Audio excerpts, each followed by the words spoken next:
Hi everybody, this is Liam Martin from the internet, and in today's video I want to talk about trying to find people to hire that you actually like spending time with.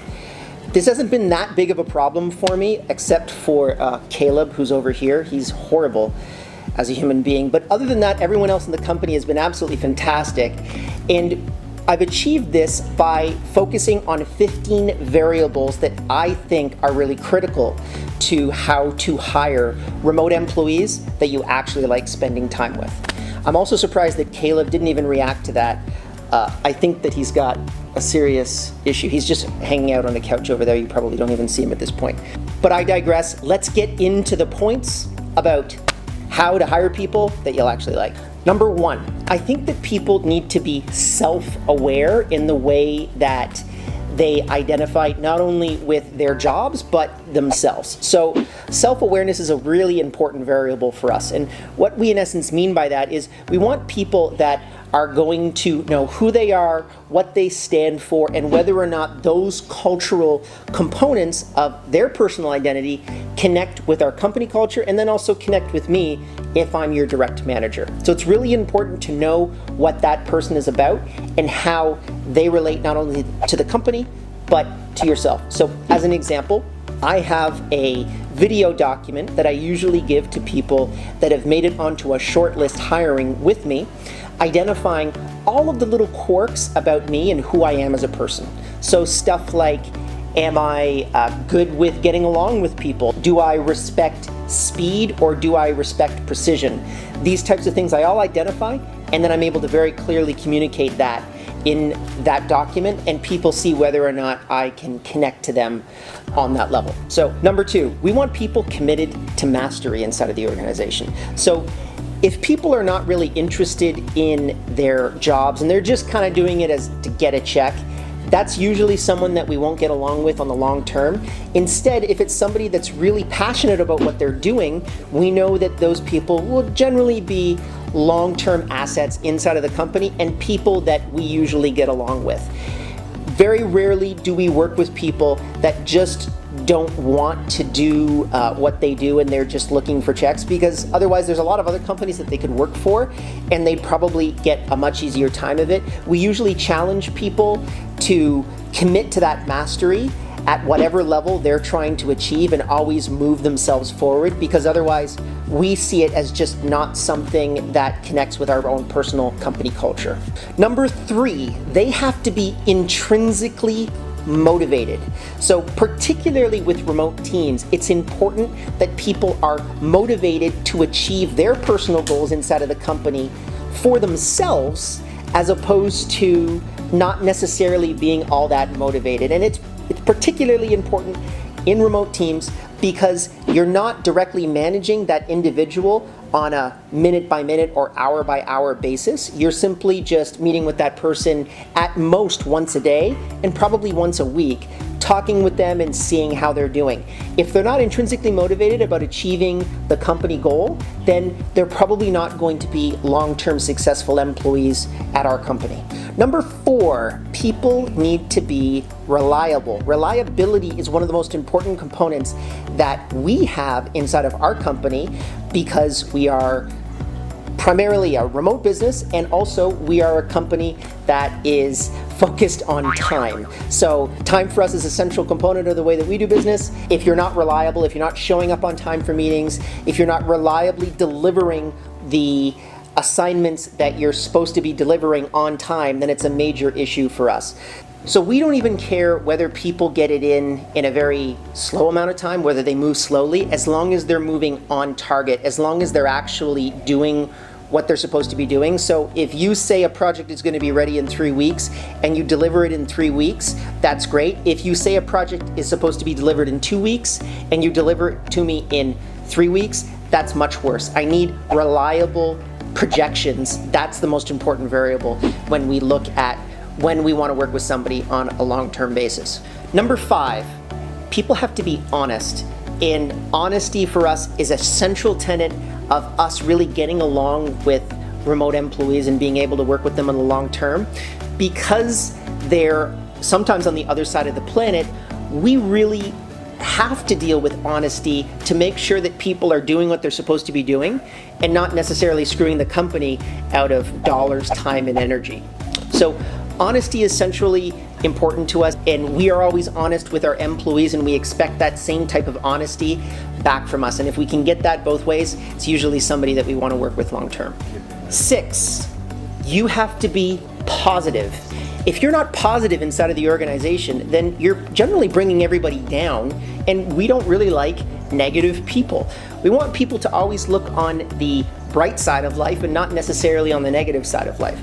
I have a mindset that I would never walk in an anti-war rally, but I'd much rather walk in a peace rally. So even having your mindset changed from positivity to negativity is really important. If people are always negative, generally they don't last that long inside of the organization. Number 7, they've got to be empathetic.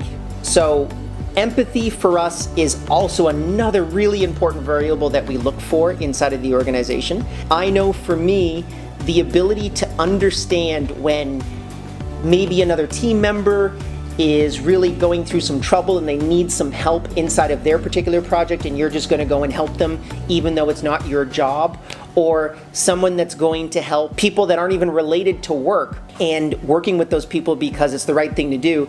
That for us is really showing that those people will be critical and useful team members inside of our organization for years to come, as opposed to people that are really only out for themselves. Eventually those people end up not only pushing themselves out of the organization, but they end up not really working very well with other people inside of the organization, because we've built an organization focused on positivity and empathy that they usually are not that responsive towards. So empathy is really important to us. Number 8, they have to be a good communicator.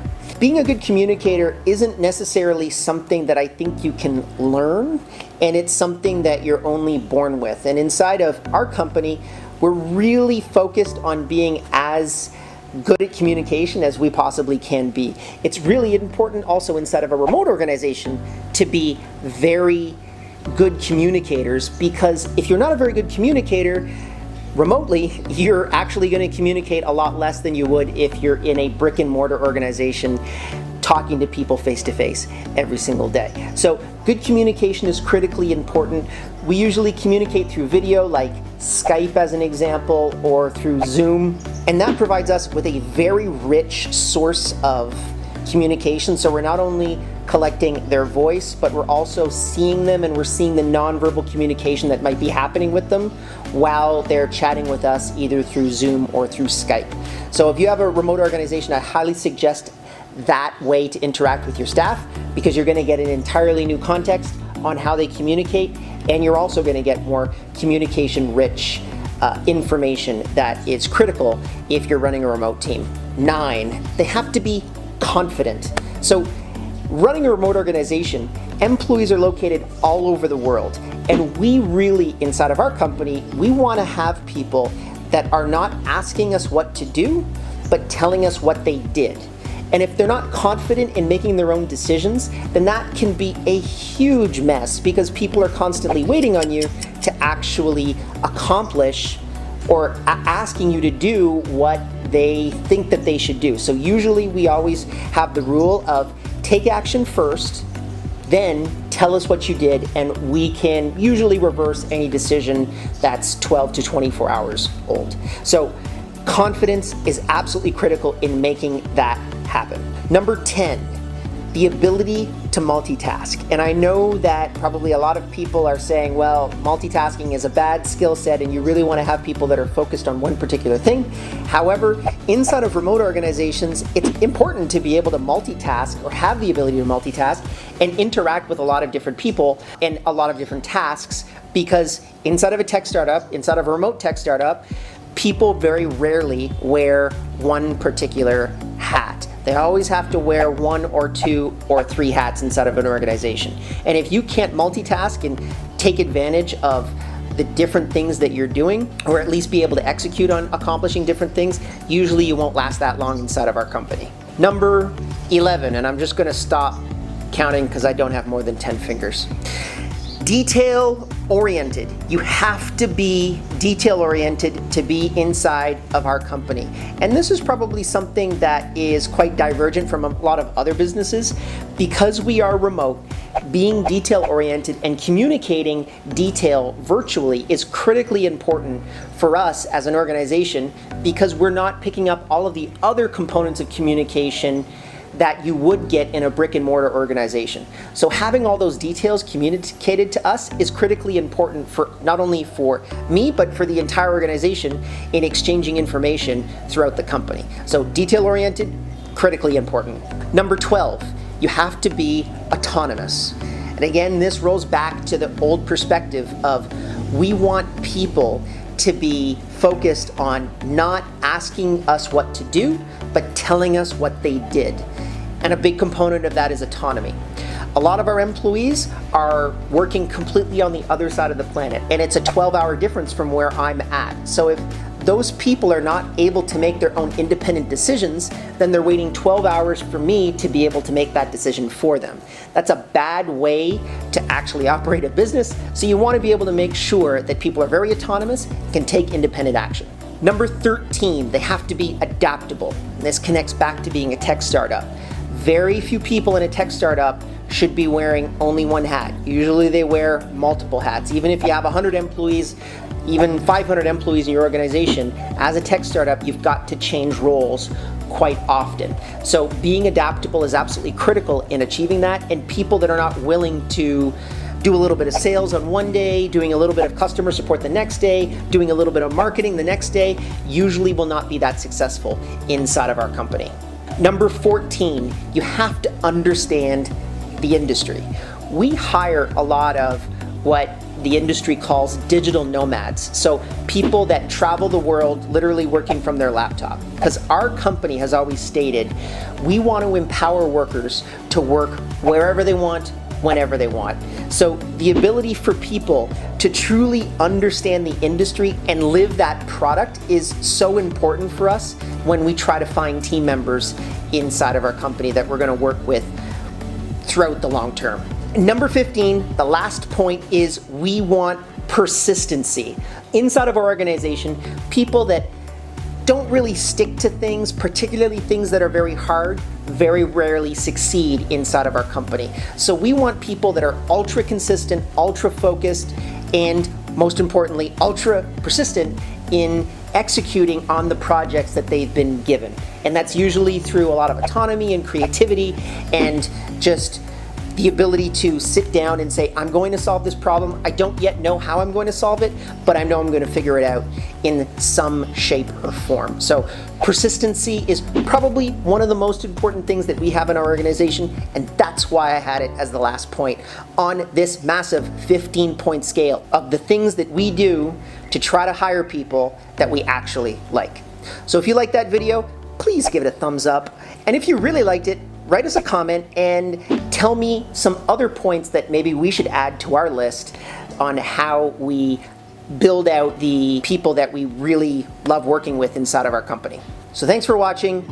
Leave a comment on anything that I missed inside of my 15-point document on how to hire people that you actually like, and I'll see you in the next one.